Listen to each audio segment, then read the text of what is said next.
moko kalo kiew kata kamane nyisa ni Mark na paro no gi kanya dwano adhi achiel kachiel e kaunti ma Kisumu mar mondo mi wawinja ne kaka moko kuom rawere manitiere kaunti ma Kisumu ochokore odiochieng' ma kawuono ka gin bende gichwalo pachgi kotudore kod chika budget campaign. Wawinja ne monde. Restoration movement sisi tumepatia vijana kipaumbele, tumepea wamama kipaumbele. Hatuendi kufanyisha hawa vijana nominations, hatuendi kuomba zile nomination fees.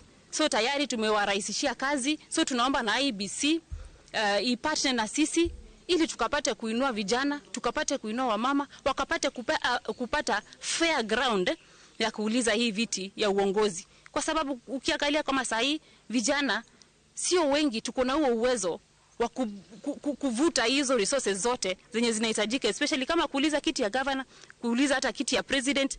Kama kijana pengine tunakuwa na uoga. So tunaomba IEBC wanapenda kufanya hizo vitu wakuwe na consideration kwa vijana na wamama, wakapate kuweka fair rates zile ambazo tutaweza kumanage kama vijana na wamama katika nchi yetu ya Kenya.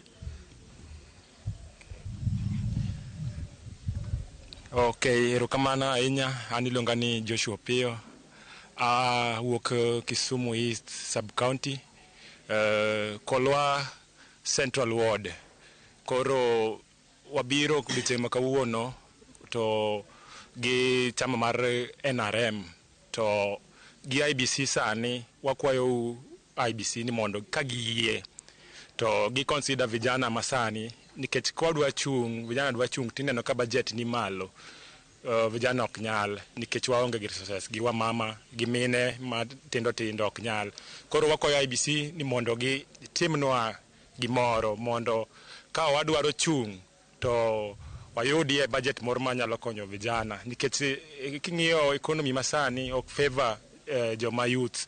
Koro wakwayo IEBC ni kangi consider budget ni ko wang'iyo nyaka chama mar NRM mosebiro irwa kasani ni giko wacho ni nomination fee jo ok gibi charge youth gi wamama, nikech ging'iyo ground to gineno ni vijana ok nyal, gisebedo considered kaka marginalized people. Koro wakwayo IEBC ni be gi consider gima chama mar NRM ni timo. Erokamano. Kwa majina mimi naitwa Rogers Onyancha, mimi ni mwenyekiti wa kitaifa wa chama cha NRM. Nataka kutoa mawazo kwa hii masuala ya IEBC.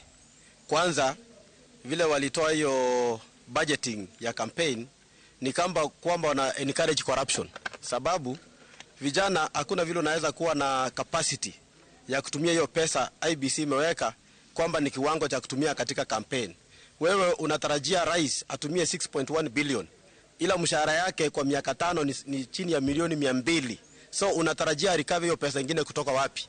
Hiyo ndio encourage mabwenyewe kuingia ndani kufund campaign, alafu ndio wana mess taifa letu kwa kufanya matenda kubwa na kufanya ufisadi katika department mbalimbali, na Wakenya wanaendelea kuangamia. So mimi nasema the budget ya president haistahili kupita 2.9 billion, sababu ukiweka logistics zote na operations haistahili kupita milioni 10 kwa constituency.